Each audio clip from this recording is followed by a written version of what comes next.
So I thought I'd create a series discussing customization in games. Games tend to have some kind of customization.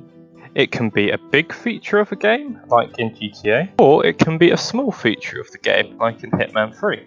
In any case, I want to rate all these features in all the games that I own. But before I do that, I need to set some grounds on what tends to make good customization. Let's cover the first good rule for customization. Oh wow, that's a really cool skin. How'd you get that? Oh, I spent money on the game.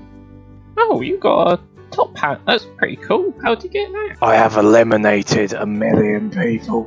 When you've spent hours on a game, or you've done something hard to achieve in a game, you usually receive some kind of reward. That reward can be purely cosmetic. However, the rewards you do get for spending hours playing a game or doing something really hard in the game tend to be quite minimal, and the rewards that you should get tend to have a price tag on them because they're purely cosmetic.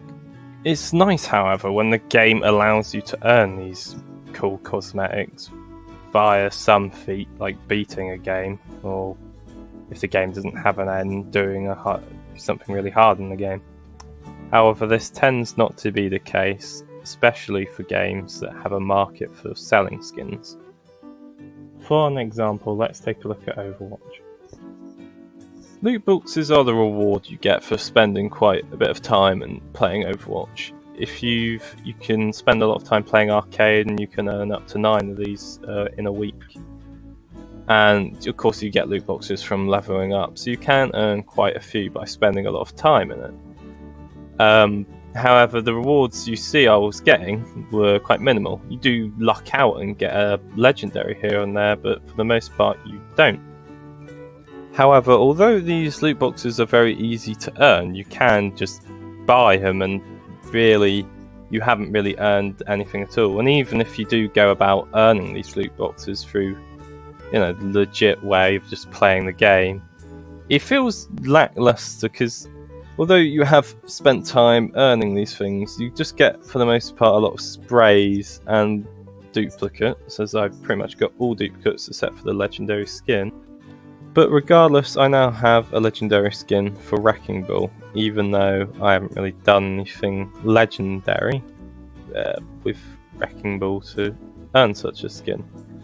I think it would have been way better to do one of his achievements, or like get a cool skin for doing one of the achievements, which is fairly hard to do. However, the rewards you get for doing achievements in this game are quite minimal. I'll show you. Here is what you get for doing a hard achievement in the game. It's a little pixel spray for Lucio. If I ever did this achievement, I would much prefer a skin for him or something on that lines. But you essentially have to knock 3 people off a cliff with his boop ability, and you need to wall ride while they're dying. But yeah, this is not the reward I would really want for doing that. I'll talk more about loot boxes in the video I'll do for Overwatch for this series. However, I'll just say that it is quite an available customization option. You don't really feel like you've earned much because you just get sprays for the most part, and then you do get some skins, but it doesn't really feel like you've done anything to earn it other than, I guess, put some time in for the loot box. But other than that, loot boxes, not the best option, but they're okay. So the next point for good customization is having lots of customization options. I don't really think I need to explain why this is good. It kind of explains itself. Like, if a game offers you the option to customize your hair color, what kind of hair you want, customize, how fat or thin your character is, what their facial structure is like, it offers a lot of customization, and you can create some fun characters with a system like that. I don't really believe there is such thing as too much customization options, but the only really thing I can think of, being an issue of giving the player total control of, what stuff about their characters, and probably just being too inappropriate, like having a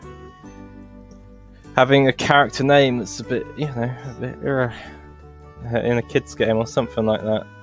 But games such as GTA or Hitman 3 don't really have that issue because it's an 18+ game. You can have whatever name you really want. You know, at least I think you should, unless it's, of course, racist or anything. Don't do anything racist with customization options. I don't think I need to say that. Hitman 3 doesn't have too much customization options, but it does have the potential to have a lot of customization. The next bullet point is being able to make my character Dark Venom 112 in a game. This kind of links to the second bullet point for what makes good customization. If a game offers enough customization to the point where I can literally create my character, which is a silvery skull and a purple suit, and that game is going to get a pretty good scoring from me. You already know that I've created Dark Venom 112 in GTA, so that game's definitely going to get a high scoring and for customization. Kind of a spoiler, but not really. GTA does customization well for the most part. Can't really fault it. Another thing GTA has going for it is that it has a player base, meaning people can see your customized character or your customized vehicle, if they're not too busy blowing you up with a rocket bike, that is. And the reason why this is good grounds for customization is it can make a player feel like their creation, you know, their character that they've made is being appreciated, even if the person who sees it doesn't really care or give a crap what your character looks like. In this video, I'm not going to talk about bad customization options. I will do a pinned comment that does do that if you're interested. I just wanted to say that I'm not going to deduct points from games for having bad customization options. I'm only going to focus on the good customization features that games offer, or just any customization feature that the games offer, really, and give my thoughts on if it's good or bad, but I'm not going to take away points. If you want to know when the first video for this series is going to be out, don't subscribe because I'm going to upload it the same day I upload this video. The first video in this series is going to be Hitman 3, as it was the first video I've uploaded on this channel, so it kind of makes sense. Anyway, I just wanted to say that I'm happy that I've decided to start this series. It's probably going to take me a long time to complete, but I will commit to it. Like I've said, the first video is out for this series. If you would like to go give that a watch, by all means, please do. But anyway, any thoughts on this series? Please leave a comment on, I guess, that video. So yeah, goodbye.